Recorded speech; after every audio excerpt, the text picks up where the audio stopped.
ଆହୁରି ଜୋରରେ ଜୟ ଜଗନ୍ନାଥ। ଏଇ ହଉଛି ଆମ ଓଡ଼ିଆଙ୍କ ସ୍ପିରିଟ। ଯୋଉଠି ଜଗନ୍ନାଥ ଭକ୍ତି ସେଇଠି ଆମେ। ସାର୍ଙ୍କ ସହିତ ମୋର ସମ୍ପର୍କ ଆଜିର ନୁହଁ, ଯେହେତୁ ସାର୍ ଜଣେ ନିର୍ଦ୍ଦେଶକ, ମୁଁ ଜଣେ କଳାକାର, ଆମ ସମ୍ପର୍କ ପରସ୍ପରର ପରିପୂରକ।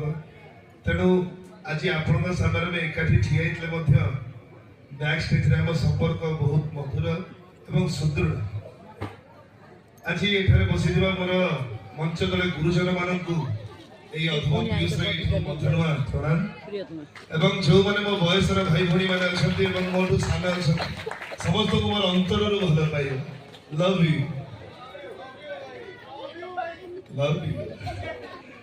ଆପଣଙ୍କର ଭଲ ପାଇବା ଆପଣଙ୍କ ଆଶୀର୍ବାଦରୁ ମୁଁ ଆଜି ଏଇଠି ଠିଆ ହେଇଛି। ଆପଣମାନଙ୍କ ପାଇଁ ହାଇଦର ନାଟକ କିଏ ଦେଖିଲେଣି? ହାଇଦର ନାଟକ ଏଇ ସାଇଡକୁ ଆସିନି ପାଟି ଆପଣଙ୍କର। ତାପରେ ବି ହାଇଦର ନାଟକ ଯେହେତୁ ସୋସିଆଲ ମିଡ଼ିଆରେ ଯେଉଁମାନେ ଯାହା ଦେଖିଥିବେ ଜାଣିଥିବେ, ହାଇଦର ନାଟକର ଛୋଟିଆ ଡାଇଲଗ କହୁଛି, ଏ ପ୍ରିୟା ପ୍ରେମିକା ଭୁଲିବା ଜିନିଷ ନୁହେଁ, ଆଉ ଯାହାକୁ ଭୁଲି ହେଇଯାଏ ସିଏ ପ୍ରେମିକା ନୁହେଁ। ଏ ହାଇଦର କେତେ ଦିନ ଯାଏ ବଞ୍ଚେଇଥିବ, ତା ହାତଟା ଖାଲି ସେଇ ମୋହିନୀ ମିଶ୍ର ନାଁରେ ଧର ଧର ଧର ଧର କରୁ। ଆଉ ଯୋଉଦିନ ମୋହିନୀ ନାଁରେ ମୋର ମନେ ପଡ଼ିବ ସେଇଦିନ ତମେ ସମସ୍ତେ ଭାବି ନବ ଏ ହାଇଦର ଏ ଦୁନିଆରେ ନାହିଁ। ସେ ହାଇଦର ନାଟକର ଆଉ ଗୋଟେ ଡାଇଲଗ, ଆରେ ଭା ସେ ହାଇଦର ନାଟକର ଆଉ ଗୋଟେ ଡାଇଲଗ କହିବି, ଆଶା କରିବି ଆପଣଙ୍କୁ ନିହାତି ଭଲ ଲାଗିବ।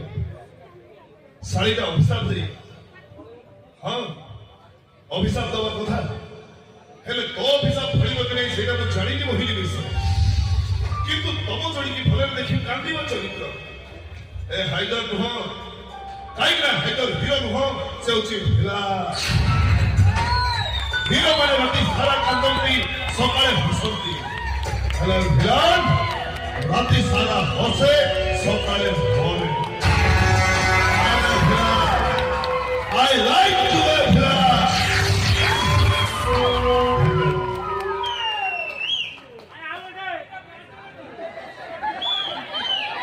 ହାଇଦର ନାଟକ ହାଇଦର ଟୁ, ହାଇଦର ଆଗେ ସବୁ ତାପରେ ଟୁ ଯିବା। ହାଇଦର ନାଟକର ଆଉ ଗୋଟେ ଡାଇଲଗ କହୁଛି, ଯୋଉଟେ ଗୀତ ଶୁଣିଥିବେ, ତୁ ଚାଲିଯିବୁ ତୋ ଶାଶୁ ଘର। ଏ ବହିନି ମୁଁ ସେମିତିକା ପ୍ରେମିକ ନୁହଁ, ଯିଏ ତ ବାହାଘର ଦିନ ମଦ ପିଇବି ଆଉ ଗାଇବି, ତୁ ଚାଲିଯିବୁ ତୋ ଶାଶୁ ଘର।